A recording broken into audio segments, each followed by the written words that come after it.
Okay, I'll let the shenanigans begin. I just finished combing out my Microlocs 2 days ago, and I'm about to reinstall them. I'm just kind of pulling apart this twist out. Ooh, this hurt. That's why I got to reinstall, honey, because I thought I was going to be able to do it. It was a look cute or whatever, but I cannot be fooling with no hair. My life is too busy. So that is really a huge thing when determining whether or not to get Microlocs or locks, period. It's really lifestyle. And natural hair is beautiful. The crown is beautiful. But I just don't have a lot of time to be combing this hair all the time.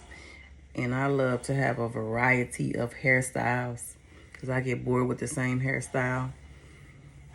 Which, you know, I tend to get bored with locks for that reason. But it's come down to what I need and not necessarily what I want. Well, kind of, sort of, because it's one of two things.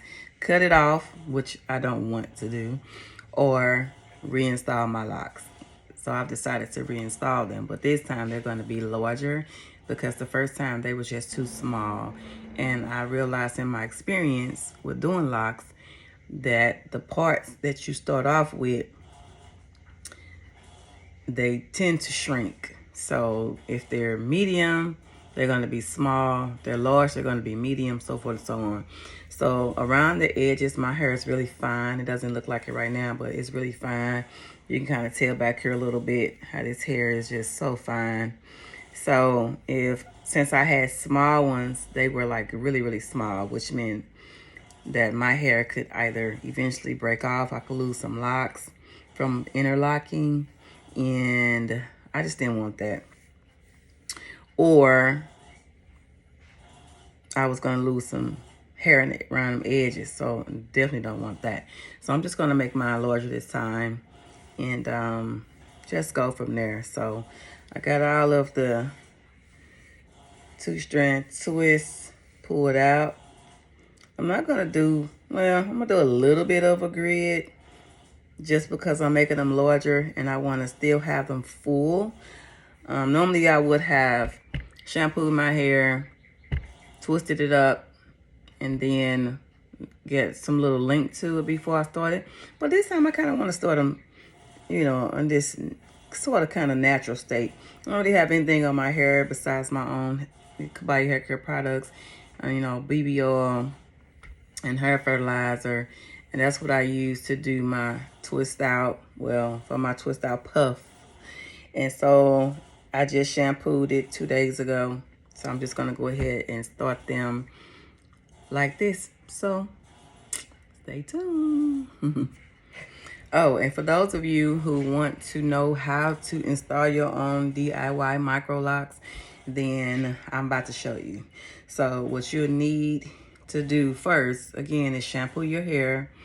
And once you shampoo your hair, you want to part it into like 4 sections. My hair is not like that right now, but you want to part it into like four sections. And then you want to take each section and either twist it or braid it, whichever one.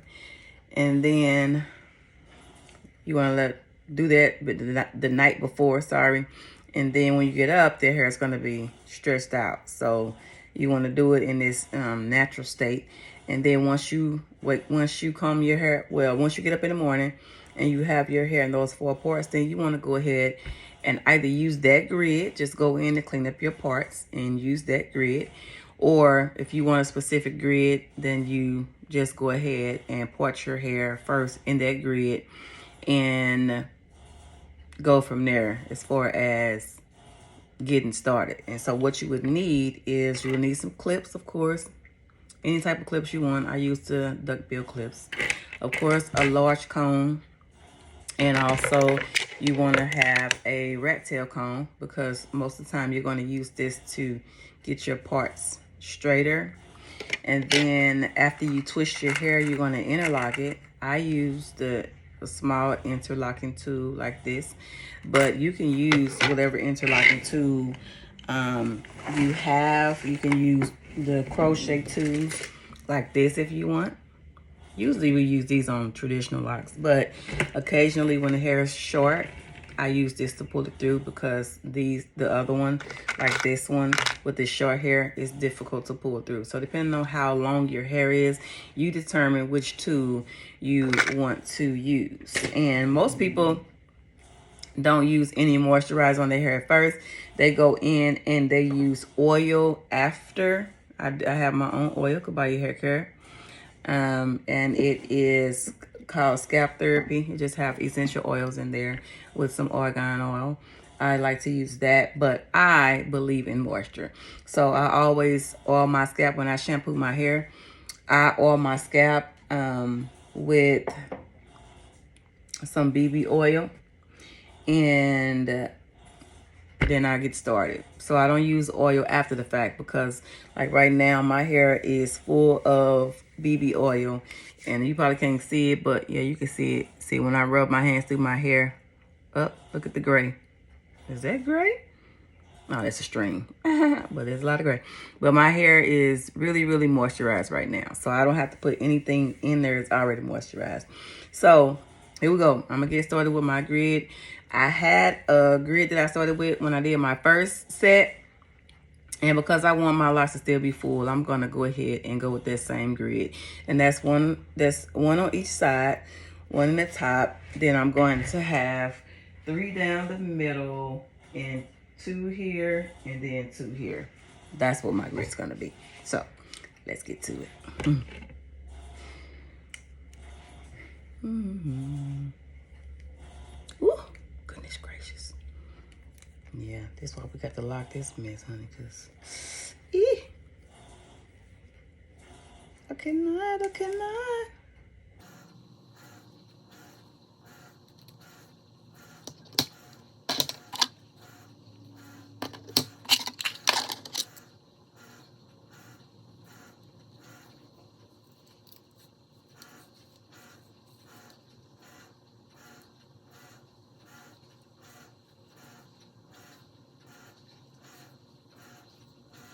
Oh, and I forgot. You need an extra mirror.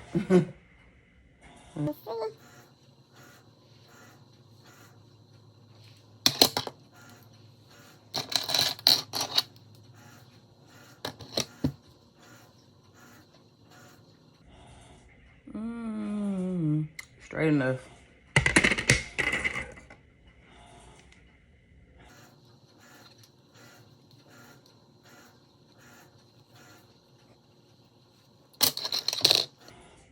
I use these clips because it helps for me to see if my parts are straight, especially if you have spongy scalp.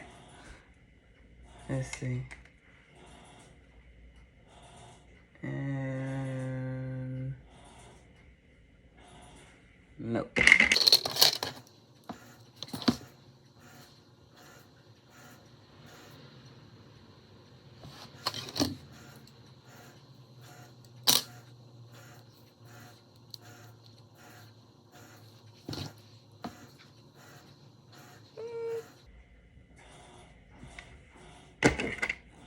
It's the most tedious part, even when I'm installing other people's locks. The parting is that thing that's like, Lord, I mean.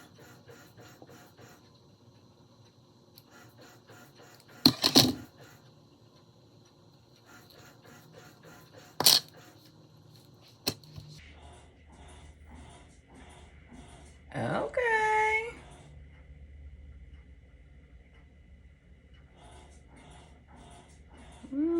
I would say it's straight enough.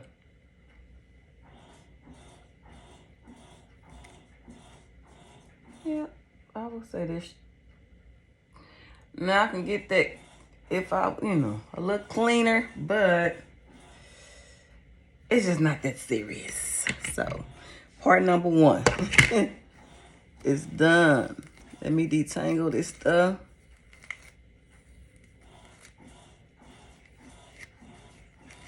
All right. So now for the rest of this grid parting, pretty much that's how you do it. So I'll be back when I'm done with parting out the entire grid. And I'm just gonna twist this up out of my way. And I'm gonna use these small pin clips just to keep that in place. And there you have it. First part. I'll be back.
Woo. 51 minutes. Lord have mercy. But, like I said, 2 in the back, 2 in the middle, 1 on each side. 1 on each side in the front, and 2 at the top. And I'll go through and clean up my parts as I install my locks to make the parts a little bit cleaner. So that's the bulk of it. That's how I do my grid for my Microloc install, which you got a little bit gray hair, is a little bit difficult. So I just wanted to go through the whole process and show you step by step how I do it to make it a little bit easier for you if you don't have any direction or idea as to how to create your grid. So here we go.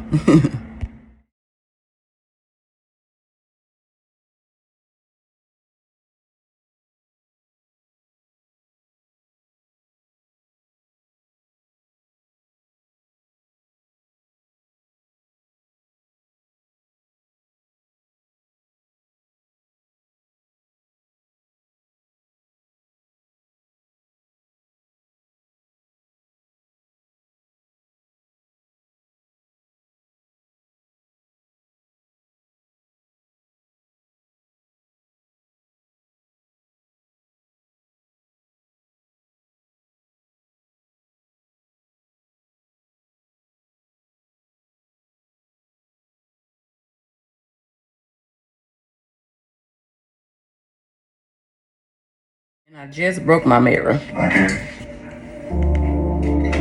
And I knew that I would, but instead of moving it, I just kept on working. My job just got so much harder with this broken mirror, and I don't want to stop to run to the store and get a new one, so it is what it is.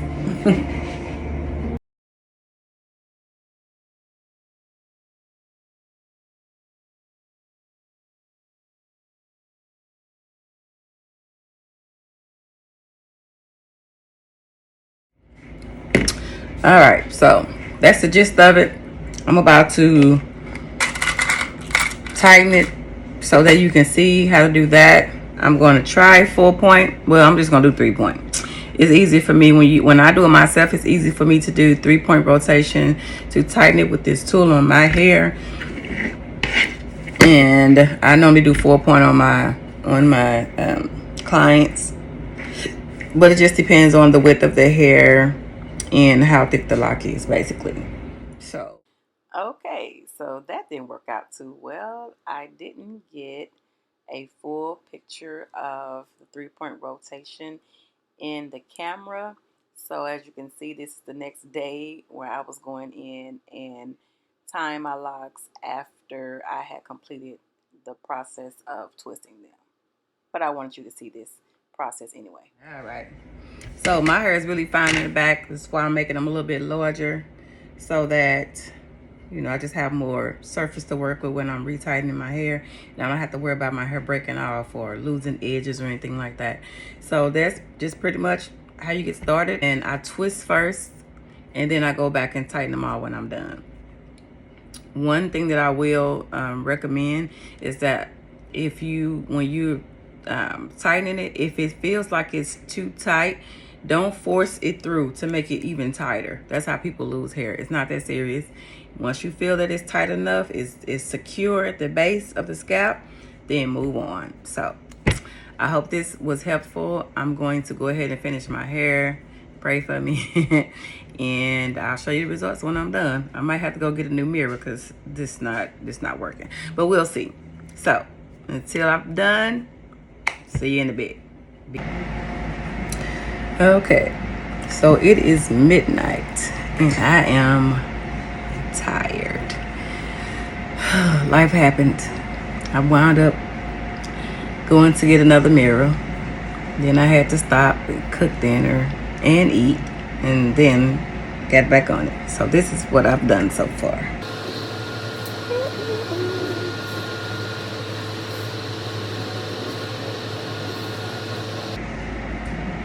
So as you can see, I have this section and this section left to go. So I'm gonna have to go to work tomorrow, probably with a scarf on, make it look real cute or whatever, and then finish tomorrow night, hopefully. We'll see.